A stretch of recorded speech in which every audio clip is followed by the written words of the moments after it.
Good morning दोस्तों, कैसे हो आप सब लोग। आशा करता हूँ आप लोग ठीक हो गए।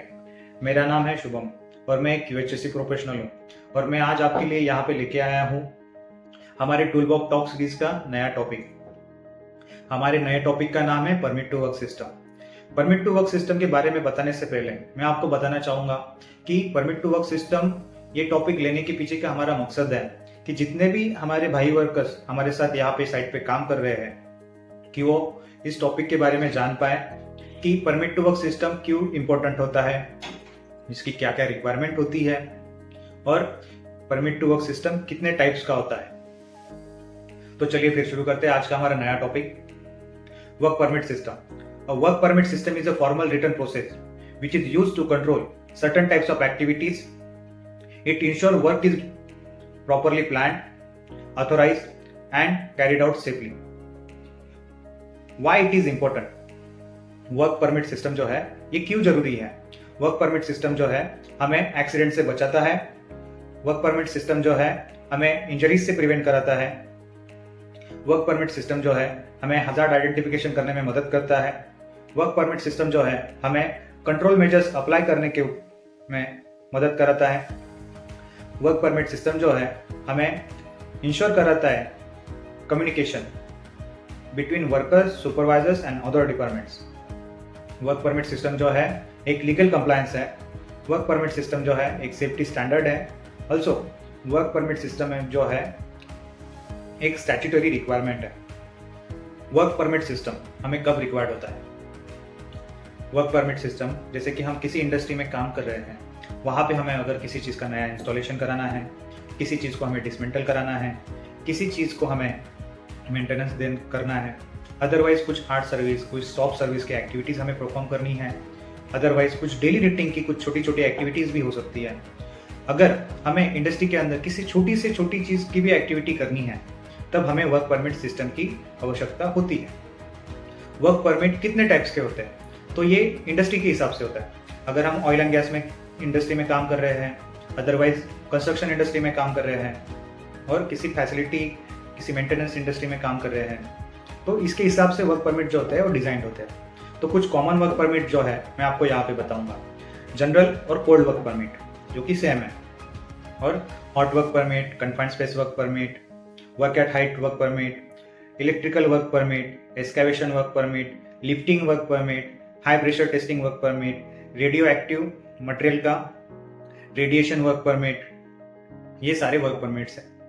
की elements of the work permit, जैसे कि मैंने आपको टाइप्स ऑफ वर्क परमिट बताया, उसमें से कोई भी वर्क परमिट अगर हम लेते हैं तो उसमें लिखा होगा description of the work permit, मतलब कि हम जो भी जॉब हम साइट पे करने वाले हैं उसका एक ब्रीफ डिस्क्रिप्शन वहां पे उस डिस्क्रिप्शन ऑफ द कॉलम में लिखा होगा। उसके नीचे आता है हजार्ड आइडेंटिफिकेशन। जो भी डिस्क्रिप्शन हमने हमारे जॉब का लिखा है उससे रिलेटेड हमारे जो भी हजार्ड साइट पे आइडेंटिफाई होते हैं उस कॉलम में हम मेंशन किए होते हैं। उसके नीचे आता है कंट्रोल मेजर्स। जो भी हजार्ड हमने आइडेंटिफाई किया है उसके रिगार्डिंग हम क्या कंट्रोल मेजर्स अप्लाई करने वाले हैं हमारे एक्टिविटी के दौरान, वो सारी चीजें वो कंट्रोल मेजर्स कॉलम में लिखी होगी। उसके नीचे आता है वैलिड टाइम पीरियड।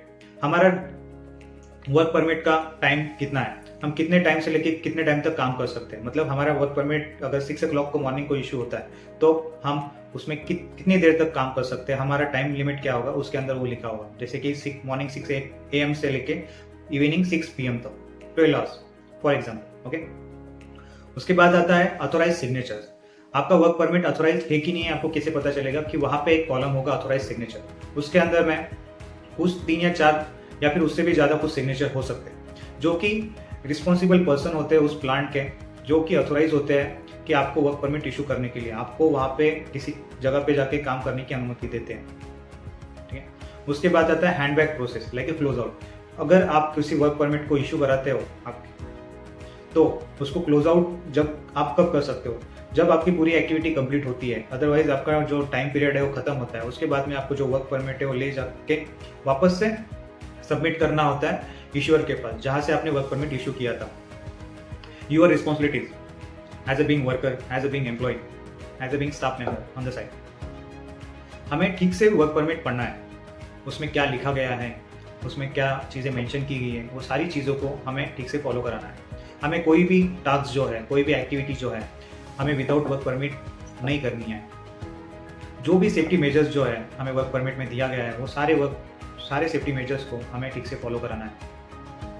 उसके बाद अगर आपके एक्टिविटी में कोई भी लास्ट मोमेंट चेंजेस आते हैं या फिर कुछ मॉडिफिकेशंस आते हैं तो आपको तुरंत ये चीज़ आपके परमिट इश्यूअर को और कंसर्न सेफ्टी ऑफिसर को बतानी है और इसके हिसाब से आपको वर्क परमिट इशू कराना है। आपका काम खत्म होने के बाद याद से आपका वर्क परमिट जो है आपके परमिट इश्यूअर के पास जमा कराना है कि हमारा काम अभी खत्म हो गया है। Just a quick reminder, permit ये कोई सेफ्टी की गारंटी नहीं है। परमिट टू वर्क सिस्टम एक टूल है जो कि हम रिस्क को मैनेज करने के लिए साइट पे यूज करते हैं। अगर आपको कोई भी डाउट है तो आप आपके सुपरवाइजर से कंफर्म कर सकते हैं before starting T your work. आपको हमेशा अलर्ट रहना है और खुद की सुरक्षा का ध्यान रखना है। Permit is just a paper work, it is a life saving process. आपको उसका रिस्पेक्ट करना है और उसको फॉलो करना है। ये था आज हमारा परमिट टू वर्क सिस्टम का टॉपिक। अगर आपको टॉपिक पसंद आया हो, हमारी दी गई जानकारी अच्छी लगी हो या फिर किसी चीज़ के बारे में आपके मन में कोई क्वेश्चन हो तो आप हमारे कमेंट बॉक्स में कमेंट कर सकते हैं। उससे पहले हमारे चैनल को जो है आप लोग सब्सक्राइब करें और लाइक करें।